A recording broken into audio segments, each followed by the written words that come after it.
রাসূল করিম সাল্লাল্লাহু আলাইহি সাল্লামের জানাজা কে পড়িয়েছেন? এই প্রশ্ন আমাদের অনেক ভাইরা করেন যে আমাদের নবী করিম সাল্লাল্লাহু আলাইহি সাল্লামের জানাজা কে পড়িয়েছেন। মনে হয় যে খুব জটিল প্রশ্ন করে ফেলেছেন। ভাই, নবী করিম সাল্লাল্লাহু আলাইহি সাল্লামের জানাজার কোনো জামাত হয় নাই, এজন্য কে পড়িয়েছেন এই প্রশ্ন অবান্তর। তার জানাজাটা সবাই যার যার মতো ব্যক্তিগতভাবে পড়েছেন। তার লাশ রাখা ছিল, একজন একজন করে পড়ে পড়ে চলে গেছে। এখন প্রশ্ন হলো, কেন তার জানাজার জামাত হয় নাই, কেন ইমামতি করে সবাই মিলে পড়েন নাই?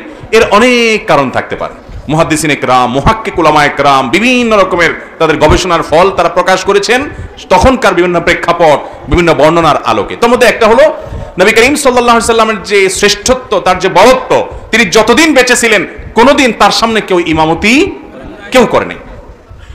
তিনি অসুস্থ হয়ে গেছেন যখন, দুজন সাহাবীর কাঁধে ভর করে যখন মসজিদে নববীতে আসছেন, আলী এবং আব্বাস রাদিয়াল্লাহু তাআলা কাঁধে ভর করে, পায়ে হাঁটার শক্তি নাই, তাদের শরীরে ভার ছেড়ে দিয়ে পাও টানতে টানতে আসছেন, ইমামতি করার শক্তি নাই। ইশারা দিয়েছেন আবু বকরকে নামাজ পড়ানোর জন্য। আবু বকর রাদিয়াল্লাহু তাআলা নামাজ পড়াতে পারেন না, যে নবীজির সামনে কিভাবে ইমামতি করবে।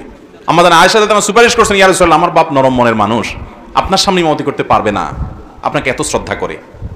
তো নবী করিম সাল্লাল্লাহু আলাইহি ওয়াসাল্লাম নিজেই ইমামতি করেছেন, তার জীবদ্দশায় ইমামতি করেন নাই তার সামনে।